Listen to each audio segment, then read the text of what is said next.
Stress आजकल हमारी हर एक व्यक्ति की ज़िंदगी में है। कभी काम से रिलेटेड स्ट्रेस है, कभी घर से रिलेटेड स्ट्रेस है, कभी रिलेशनशिप को लेके स्ट्रेस है। तो बहुत ज़्यादा स्ट्रेस आजकल हमारे लाइफ में हो गया है। तो हमारा कारण क्या है स्ट्रेस होने का? एक तो हम बहुत ज़्यादा एम्बिशियस हो गए हैं, हमारी एक्सपेक्टेशंस बहुत बढ़ गई हैं लोगों के साथ, लाइफ के साथ। तो इसके कारण हमारे जो स्ट्रेस है वो बहुत ज़्यादा बढ़ गया है। दूसरी चीज़, हमारी जो इर्रेगुलर लाइफ़स्टाइल है कि हम कभी सो रहे हैं, कभी उठ रहे हैं, कोई हमारी नियमित रूप से लाइफ़स्टाइल नहीं है। उसके बाद हमारी पार्टीज़, लेट नाइट पार्टीज़ और इसके अलावा जो हम पदार्थों का सेवन कर रहे हैं कि हम बहुत ज़्यादा प्रोसेस फूड खा रहे हैं या बासा खाना खा रहे हैं या फ़ास्ट फूड खा रहे हैं, जंक फूड खा रहे हैं, या हम बहुत ज़्यादा सॉफ्ट ड्रिंक्स का सेवन कर रहे हैं, या हम अल्कोहल, सिगरेट का सेवन कर रहे हैं, उससे भी हमारे जो शरीर में, हमारे दिमाग में स्ट्रेस जो है वो बढ़ जाता है।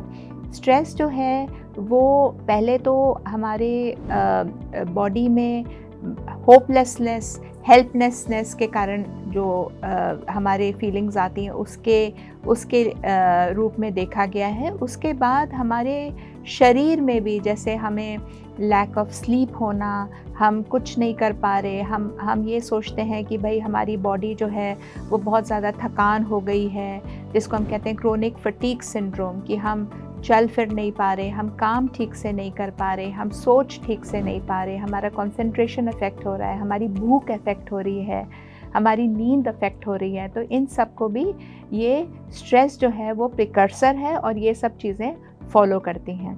कई तरह के स्ट्रेस जो हैं वो देखने को मिलते हैं। स्ट्रेस जो है आगे जाके डिप्रेशन, एंग्जाइटी का भी रूप ले सकता है। और ये देखा गया है कि लोगों में पोस्ट ट्रॉमेटिक स्ट्रेस डिसऑर्डर भी बढ़ रहा है। पोस्ट ट्रॉमेटिक स्ट्रेस डिसऑर्डर क्या होता है कि हमें कोई चीज़ से ट्रॉमा हुआ तो अमूमन क्या होता है कि 2 हफ्ते के बाद हम रिकवर कर जाते हैं, लेकिन अगर पोस्ट ट्रॉमेटिक स्ट्रेस डिसऑर्डर है तो हम रिकवर नहीं करते। हमारा दिमाग और हमारा शरीर जो है उसी के बारे में सोच सोच के एक विशियस साइकिल की तरह हमारा जो स्ट्रेस है वो बढ़ता ही चला जाता है।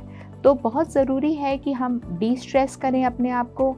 बहुत ज़रूरी है कि अगर हमें काम में स्ट्रेस हो रहा है तो हम अपने बॉस से बात करें, जिसको कहते हैं talking therapy. Talking is very important. अगर आप बात करेंगे, अपनी प्रॉब्लम्स बताएंगे अपने कोलीग्स को, अपने बॉसेस को, तो हो सकता है आपकी स्ट्रेस जो है वो थोड़ी कम हो।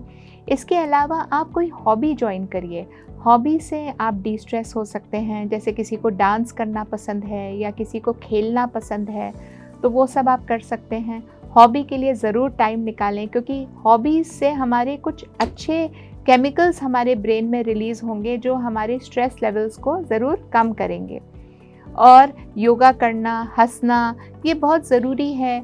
आप अपने बिज़ी लाइफ में से थोड़ा सा टाइम निकाल के कुछ मूवी देखने जाइए या टेक सम टाइम आउट, कहीं जाके कॉफ़ी पी लीजिए, दोस्तों के साथ बैठिए, दोस्तों के साथ हंसिए, दोस्तों के साथ बातें करिए। बहुत ज़रूरी है डी स्ट्रेस करना। और टाइम पे सोइए, टाइम पर उठिए, अच्छा खाना खाइए, फ्रेश खाना खाइए, जंक फूड बिल्कुल अवॉइड करिए। और बहुत ज़रूरी है, अगर आप नियमित डिसिप्लिन्ड लाइफस्टाइल अपनी जिएंगे तो आप स्ट्रेस से ज़रूर छुटकारा पा लेंगे।